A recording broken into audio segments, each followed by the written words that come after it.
buong drama ng buhay, aming isasalaysay. Ang drama mo. Live.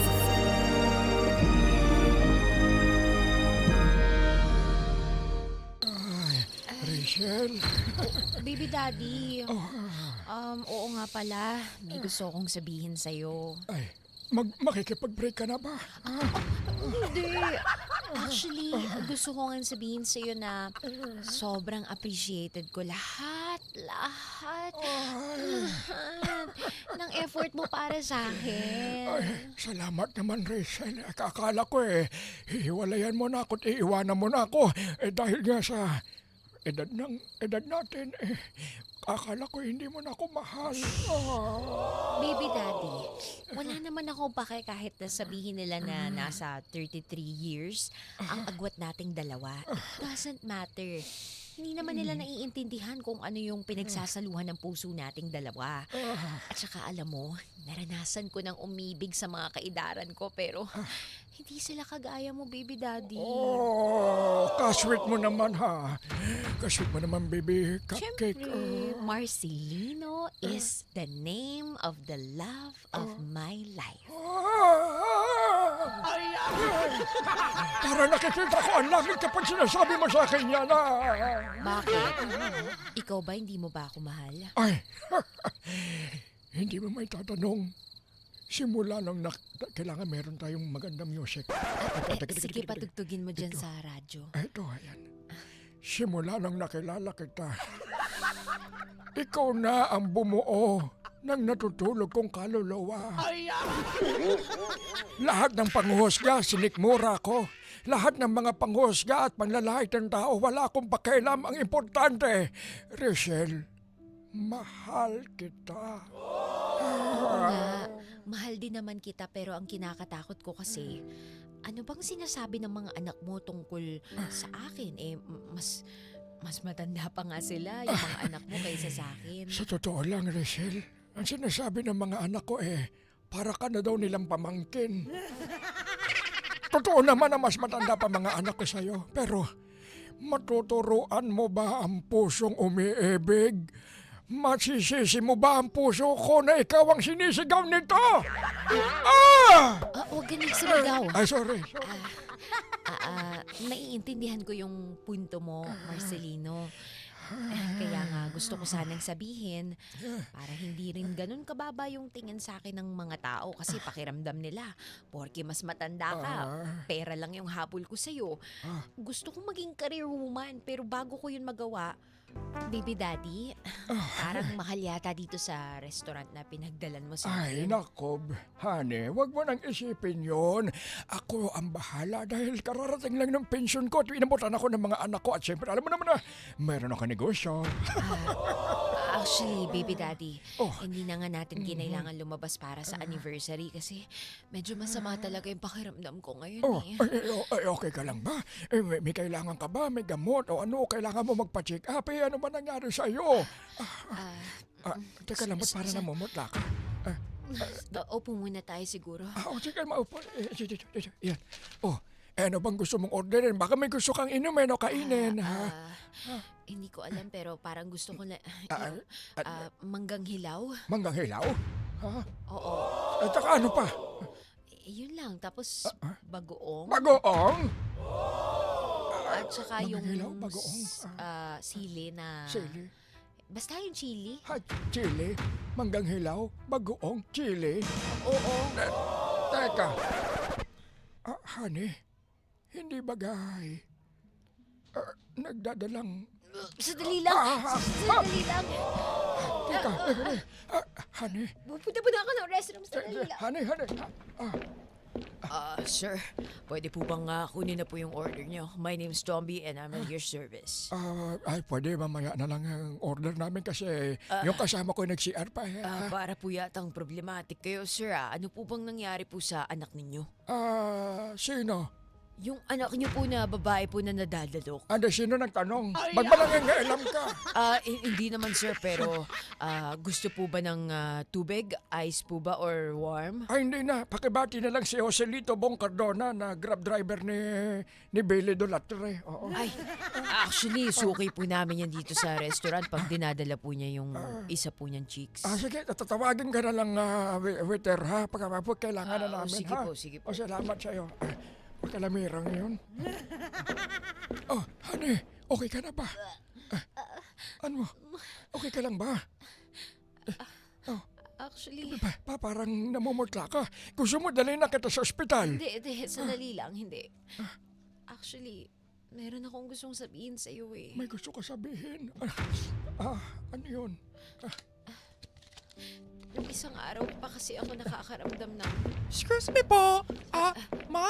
Ma'am, sir. yes. Ma'am, baka gusto niyo po yung offer namin. Meron po kaming special offer para po sa mga senior citizen. Baka gusto niyo pong offeran yung tatay niyo. Excuse me ate, hindi ko siya tatay. At saka pwede maiwanan mo muna kami. Okay po, kala ko po tatay niyo eh. Sige po.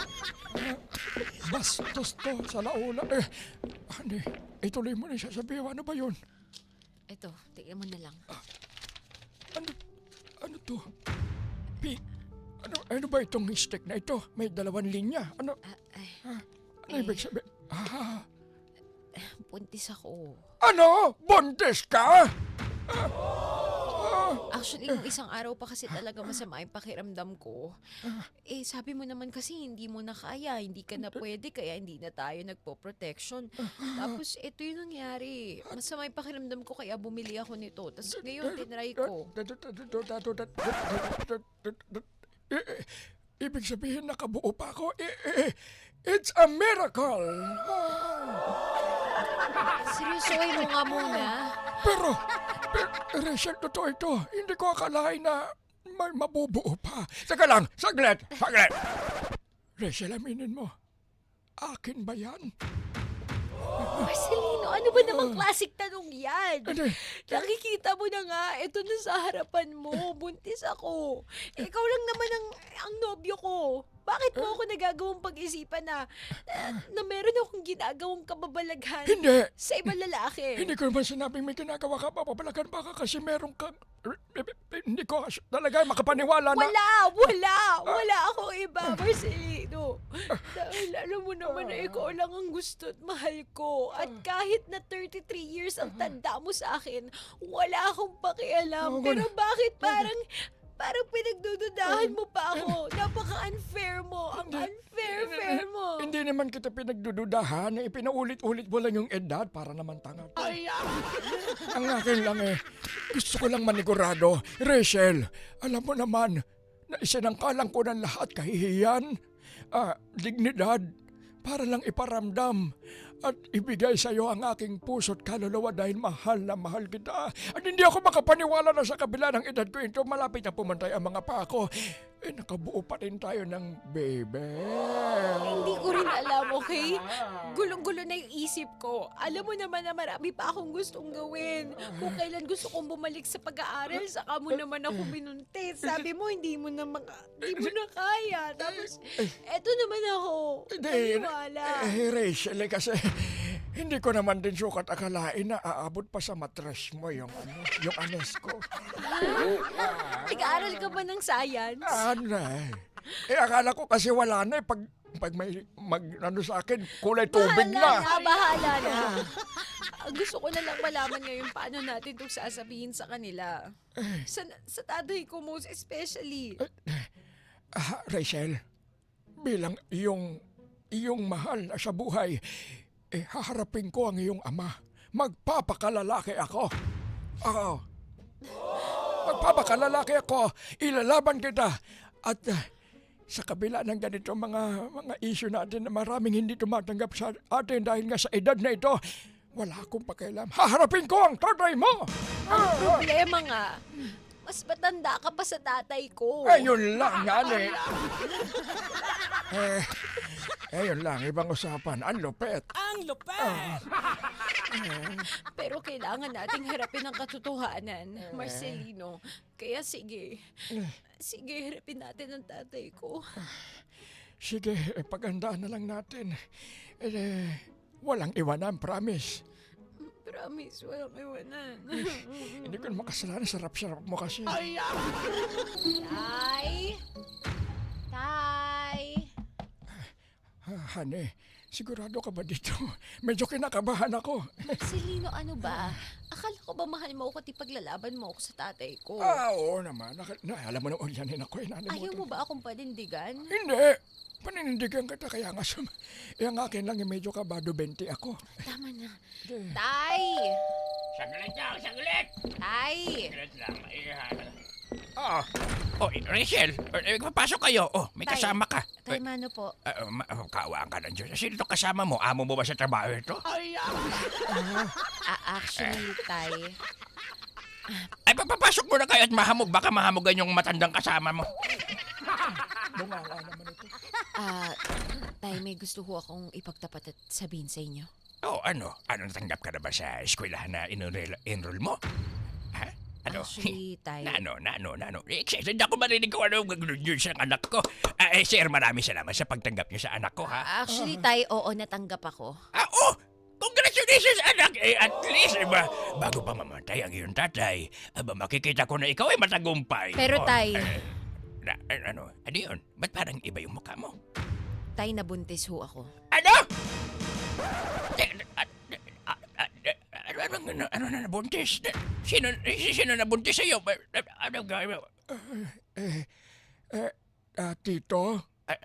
Tito? Tito,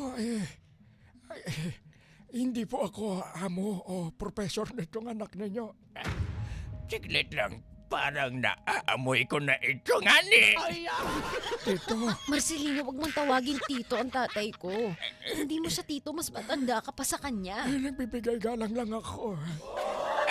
Saglit. Sinasabi mo anak, Risen, na Oo, wag ako... Tay. Ano? Dahil si Marcelino ang nakabuntis sa akin. Ano? Itong matandang ito, nagkabuntis sa'yo? Napakasalaula mo. Totoo ba yun? Parang gusto ko na tuloy mawala sa mundong ito. Tito, Tay, I'm Huwag mo ko tawagin dito. Mukha ka pang matanda sa akin. Parang ikaw pa yung teacher ko dati ng grade 1. Ang kapal na mukha mo. Actually, Tay, 7 years o ang tanda niya sa inyo. Tito, Huwag mo ko tawagin dito. Susupakin ko yung mukha mo. pasensya na ho kayo. Huwag mo ko matanda ka pa ka sa akin. Sige, Mang Kanor, ipagpamanin siya po na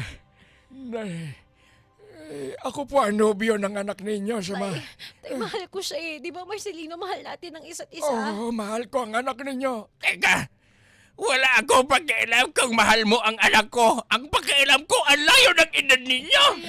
Bakit, Tay? Hinuhusgahan mo ba kami? Oo, inusgaan ko kayo. Ano gusto mong marinig, Iha? Hindi naman ako nagkamali ng pagpapalagay sa'yo. Tapos, papatol ka lang dito sa matandang manok na ito. Dahil mahal ko siya. Mahal ko si Marcelino. Oo, mahal naman ng At isa't yung isa. 15 mil, sa kanya lahat ng galing yon. Ano? Yung pira na nagbinigay mo sa akin pang maintenance saka pang babae, pang-entertain. At saka tayo ikaw rin naman umiisa ka pa, nakita ko. Hoy, bunganga mo! Nakita ko merong ano doon. Wala! Imagination mo lang, teka, ibahin ang usapan. May lace. Ano? Huwag mo ibahin ang usapan. Hindi ko man Hindi tatanggapin. tayo may lace na pula. Oh my goodness. Hindi sa akin yung Tay. Kasi medium ang size ko, Tay. Ganun ba yun? Yung sa dala-dala mo, XS. Iba na ito. Hindi ba dito? Naisip mo ba, Rachel, kung ano na lang ang sasabihin ng mga kamag-anakan, mga kaibigan at kakilala mo sa iyo, nagpabuntis ka dito sa malapit na ma-expire? Ha? Wala akong pakialam kahit anong sabihin nila. Mahal ko si Marcelino at masaya ako na nag-isa kami. At ngayon ay meron ng bungang pagmamahalan namin. Ang kapal na mukha ninyong dalawa. Hindi mo ba naisip, Rachel? Meron ka ng kapatid, meron ka ng anak, may apo ka pa. Ang tanda na ito, matanda pa sa akin itong boyfriend mo? Ikaw matanda ka, hindi ka ba nahiya? Ay, Mang Kanor, kahiya-hiya man ho. Pero kinakailangan ko hong panindigan lalo't hot may nabuo na hong bata. Ano? Bukod pa doon, Tay. Si Marcelino lang naman sa lahat ng lalaking nagmahal sa akin. Yung totoo pinagpakitaan ako ng tunay na malasakit at tunay na pagmamahal. Hindi na kayo talaga. Wala na kayong kahihiyan lalo-lalo ka na, Rachel. Hindi naman ako nagkamali ng pagpapalaki sa iyong anak. Bakit mo ito nagawa sa akin? Ano na ka sasabihin sa atin ng mga tiyuhin at tiyahin mo? Mga pinsan mo! Pumatol ka sa ganitong ginoo kayang... Actually, Tay, meron ho akong gustong sabihin sa inyo. Ano pang hindi mo nasasabi? Na baka sakali ho makapagpabago ng isip ninyo. Gusto mo ba talaga mapadali ang buhay ko, Rachel? Ganun ba yun? Tay, makinig ka muna. Ano? Meron hong 2 hektaryang farm si Marcelino na ipamamana sa akin. Ay, ba't hindi nyo kagad sinabi? Ako naman madaling kausap nga eh. Bali, Tay, ang plano niya sana doon na tayo lilipat. Talaga? Kailan ba tayo lilipat doon? Ah, Kayo naman. Ikaw naman hindi mo kagad sinabi sa akin. Ako naman hindi magkausap. Open-minded naman ako sa mga ganito. Okay na ba kayo magpapakasal? actually, biyudo naman na ho itong si Marcelino. Oo, biyudo, wala na ako asawa. Ganun ba? O sige, mag-usap muna kayo na kapag handa ako kayo ng merienda. Saglit lang, ha? Ganun lang yun? Hayaan mo na. Ganon talaga yung tatay ko. Medyo makulit din. Tsaka, ang mahalaga ngayon, Marcelino, tanggap na tayo ng mundo. At maski hindi perpekto, yung pagtanggap sa atin, ang mahalaga. Yung mga mahalagang tao sa buhay natin, tanggap na ito. Mabalik lang ako sa eksinang ito. Gusto ko lang linawin, galit pa rin ako, Rachel. Galit pa rin ako, lalo na sa'yo, matanda ka. Mang Kanor. Pero, seryoso, nagagalit ako dahil hindi ganito ang pinangarap ko para sa anak ko. Pero, dahil nakita ko naman na mahal mo ang anak ko at hindi mo siya kayang pabayaan. Hindi dahil sa meron kayo bibigay na ektar-ektar ng lupain. Wala akong pakialam doon. Dahil doon yan punta natin, mauna ka nga lang. Ang akin lang, may mag-aalaga din sa aking anak. Kaisang-isang anak na si Rachel. Dahil wala akong ibang pangarap kundi mapabuti ang kanyang kinabukasan at may magmamahal sa kanya ng totoo. At lalo ngayon, wala naman tayo na magagawa. Nandyan na yan. Alam nga na maging ako pasagabal sa pag-iibigan ninyong dalawa. Mang Kanor, salamat ho. Rachel, so ano na, anak, ano na ang plano ninyong dalawa? Yun ho muna, magsasama na ho kami. Pwede ka hong sumama sa amin, Tay. Sige anak, kaysa naman ma-stress ako. Gusto ko na lang din harapin ang katotohanan na ito na yung buhay na pinasok mo. Basta ako anak, ang maipapangako ko lang, ano man ang desisyon mo sa buhay, suportado kita dahil mahal na mahal kita anak. Maraming salamat ho, Mang Kanor. Ate, ikaw? Ako? Oo, ikaw! Huwag na huwag mo lulukuhin ang anak ko, sinasabi ko sa'yo. Lagi ako nakamasid sa inyong dalawa. Pero pakiusap ko lang na huwag mo sasaktan ang kaisa-isa kong anak na si Rachel. Maipapangako ko sa inyo, Mang Kanor, hanggang sa huling hininga ng aking buhay. Di ba, Rachel? Oo, mahal na mahal po namin ang isa't isa, Tay. Kaya sana maging okay na yung lahat para sa kapakanan ng magiging baby namin. Ay, nako, kundi lang kita talaga mahal, anak. O siya, humayo kayo. At ang basbas ko'y binibigay ko At sa inyong dalawa. magparami pa? Ikaw, nasa sayo na yun. Bago sana ako mamatay, makita kong malaki na ang pamilya. Drama mo